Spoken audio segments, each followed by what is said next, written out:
So, what's up mga tol? Isang mapagpalang umaga sa ating lahat, no? So, kakatapos ko lang maghatid ng estudyante. So, andito ako ngayon sa bandang gilid ng aking tahanan. Habang nandito pa ako, kailangan ko munang ihanda dito at linisin itong paligid.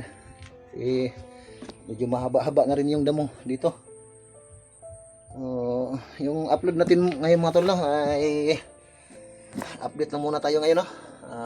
Daily update lang muna yung gagawin natin, mga uploads natin mga tol. Habang narito pa tayo, sayang din naman kahit paano, kahit mahina yung views natin ay may dagdag din naman bawat video natin na i-upload, para pagdating ng ilang buwan ay makakasahod din tayo kahit konti lang. Kahit 4 o 3 buwan tayo makatanggap ng sahod, at least may maano tayo, no? So, maraming salamat sa inyo mga tol, no? Sa patuloy na nagsusubaybay sa aking mga video. Maraming salamat sa inyo. Malaking tulong na rin yung panonood ninyo sa ating video. Huwag sana tayo magsawa mga tol, no? Ulitin ko mga tol, good morning sa ating lahat at God bless niya sa inyong lahat po. So, sa ngayon ay maglinis muna ako mga tol, ha. Iniiyak na yung bata, kumakain kasi yung mama niya. Kailangan ko muna itong mga tol, medyo mahaba-haba rin damo ba. So, nandito kasi ako sa gilid ng bahay mga tol, no? Dito banda sa akin may mga tanim ako ditong galay. Dito lang sa may kapitbahay na umaakyat na yung niya, punta doon. Wala kasing tao dito mga tol. Umalis kasi yung may-ari dito ba. Ayan, no? Grabe yung damo. Yeah, linisin ko na lang ito kahit hindi ito sa akin. Ilinisin ko pa rin kasi baka bahayan ng mga ahas ba magpunta pa dito sa akin.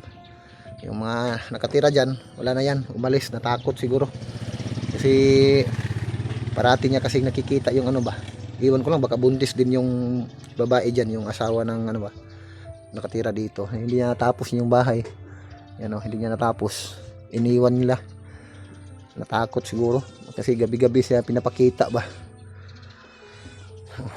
So, linisin ko na lang dito. Ito, hanggang dito lang yung sa akin mga tol. Ito. Hanggang dyan lang yan. Sa kanila na ito, banda.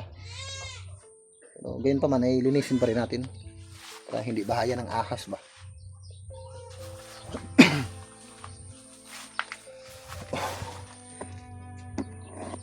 So, may nagtatanong nga pala, no? Kung nabili ko ba daw itong lupa dito, yung tinitirikan ng ating munting kubo o bahay ko. To, award po ito ng mayor sa akin, no? Nung nandun pa ako sa sa terminal niya pa na doon ako nagtatrabaho. Pinagkalooban niya ako ng sa mabuting ginawa natin, sa matapat natin pagtatrabaho, ay pinagkalooban tayo ng biyaya, no? Binigay ito sa akin ng mayor. 110 square meter ito. So,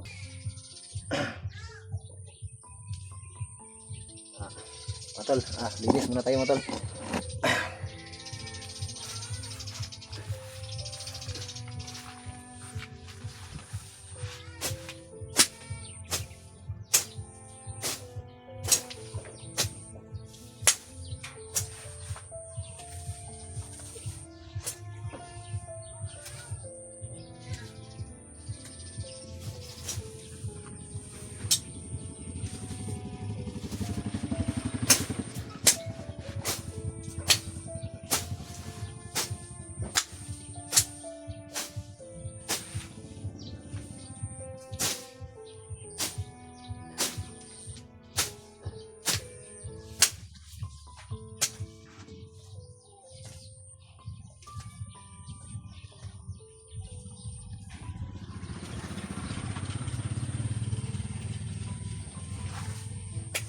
na, pati.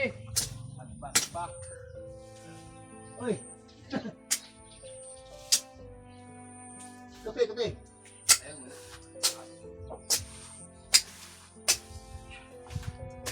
Ayun, Mana? ang tanong mo na? Wala ko. Ako yung lagi at ano, gusto sa ng tanong sa kung basakan. Oo. Daw. Wala naman, yung singkwi agutin ba? Sa mong gitanong mo. Kuha mo, pagtanong. Asa? Tanong ko. Ate, matang mong gitanong mo. Wala naman ka puyo, dali ba? Yaan na. Ano? Kaya nga ni Steve yaw. Hadlok kung babae, dali. Puyo diha. Eh, kada gabi ina sa pikit yung kaswang.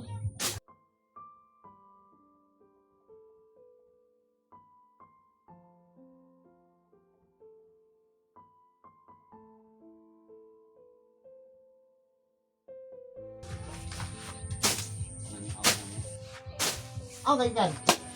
Kaya ilatak mo yung basakan. Nagtanong diya. Umayos yung balik ko. Kurbuning, kuan ba, kukuratan kay bukat-kat na sagbot. Ibitin mo. Isimbitin, mamusunod ba? Ang sarang takaulit rigod. Mahor ka? Mana? Mahor ito. Wala eh. Mga ako. Kung sure sila ba kay balhin ba ugma. Oh. Nung pag linog ba kusog ayo? Tapos basakan na to. Gamay na nabilin sa kong pantat ay. Pabuhi sa... Yan, sigundahan na ito kahapon. Ah, hinay ito kahapon, linog. Ito yung 7.35. Ano to? Yung kahapon po, tuglinog tayo, pugos basakan. Wala mo.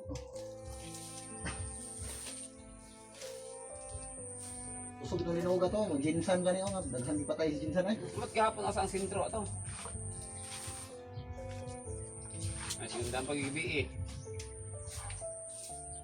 Pag linog kahapon, hinay na noon to.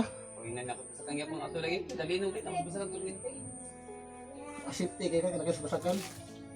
Huwag mo ka tampok si Muha. Delikado ka ng mga building ba? Puro dagat eh. So, yan mga talo. Habang naglilinis ako dito, dumarating din yung bisita ko mga talo. Dati ko itong katrabaho. Isa din itong supervisor sa pinagtatrabahoan namin. Bumisita lang siya dito, no? Ayan mga talo. Yan, puging-pugi. Doon muna tayo. Magkape tayo, kape.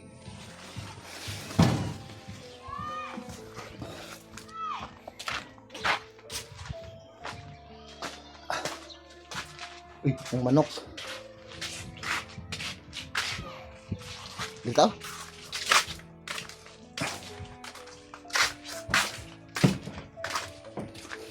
Kuha akong chicken. Iso yung manok. Sakit. Wala, akong gikuan kaya naglimpyo ko sa ilang kulungan ba. Ay.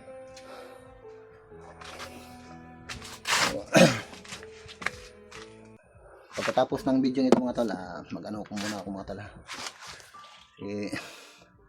May nag-request na rin sa akin ba na kung kailan ako makabalik doon sa kagubatan. And kailangan din ng tulong ni Mikoy. So, after ng siguro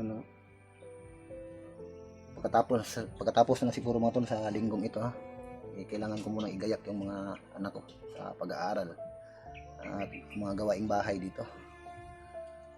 Yung mga ilang linggo, ilang buwan na rin tayo makabalik na naman uli pagkatapos nito.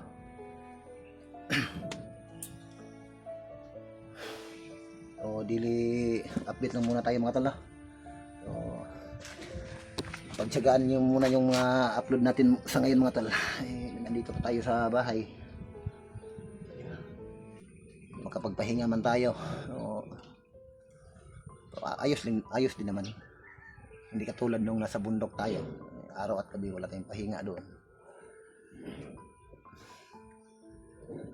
Pero nandito tayo sa bahay, imbis na magpahinga mapipilitan talaga tayo mga tol, kasi marami tayong mga obligasyon dito. Hindi naman na pwede natin pabayaan yung asawa natin, yung mag-ina natin may maliliit pa na bata, no? Yan, ano na lang ako ngayon, nag-video na lang ako ngayon mga tol, para sa kahit pa paano ay maragdagan din naman yung sahod natin, kahit pa kunti-kunti lang, kahit mahihina pa yung mga views natin sa ngayon. Ulitin ko lang sa mga tol, malaking tulong na po yung sa pamamagitan po ng inyong panonood ng aking mga videos, ay nakakatulong din kayo sa akin. So sana huwag kayong magsawang sumuporta mga tol, at mag-ingat lang kayo palagi. God bless po sa inyo lahat mga tol. So maghanda muna ako mga tol, no? Kasi may bisita kasi ako mga tol. Katulad ng sinasabi ko kanina, ito si galing to dati itong kasama ko sa trabaho, yung supervisor namin dati. Bumisita talaga sa akin. Hindi naman kapag tataka mga tol, marami talagang mga kakilala ko na pumupunta at sinasadya talagang puntahan ako dito mga tol. Minsan nga lang na wala ako dito. Kapag nagpunta sila dito, hinahanap nila ako, wala ako dito. Basta wala, kagubatan ako. Katulad kahapon, kung naalala nyo, kung napanood niyo yung video ko kahapon, at yung mga previous ko pa na video, ay may mga bumibisita talaga sa akin dito, no? Kagaya na lang nung nakaraang buwan, wala ako dito. Pagka uwi ko, ay may naghahanap daw sa akin dito, sabi ng asawa ko. Pero mga kakilala ko naman yun, at kilalanan din naman ng aking asawa. Samahan ko dati, pumupunta daw dito. Tungkol naman doon kay mga tol, kay Gerson, good news mga tol, nakapasok na si Gerson ng trabaho. Hinatid ko kaninang umaga, mga 6:30 ng umaga. Bumalik din naman ako ng mga tol, kasi may nag-aantay pang estudyante, kasi 7:20 kasi yung pasok ng mga bata. Kailangan maaga talaga si Gerson na makapasok doon, kasi first time niya kasi na makapagtrabaho. Sinamahan ko ng mga tol, kung napanood niyo yung video ko kahapon, yung matanda dito kahapon kasama namin, siya yung nagpapasok doon sa construction. Natutuwa naman si Gerson mga tol, para makabili din naman siya noon.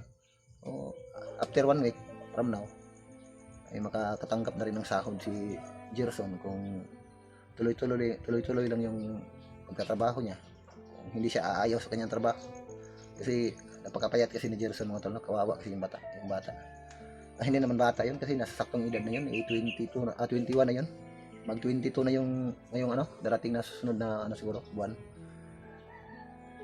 Yun nga lang, mapayat, kasi ikaw din naman mag-stay ng ilang taon doon sa kagubatan, wala kang maayos na kain, puro na lang lamang gubat yung mga kain mo doon. Para kang doon, para kang nilo ba. Pero hindi naman ganun yung katawan ni Gerson dati. Medyo maskulado yun.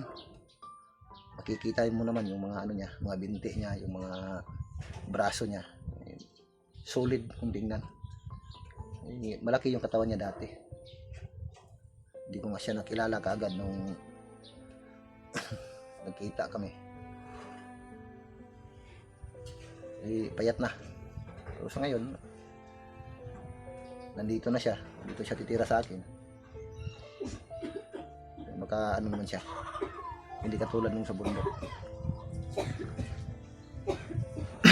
So abang-abang na lang mga tol, sa pagbalik ko sa hindi ko na sasabihin kung kailan ako mag-aakyat. Basta abangan niyo yung mga video ko mga tol, para lagi kayo ba masubaybayan niyo yung mga video.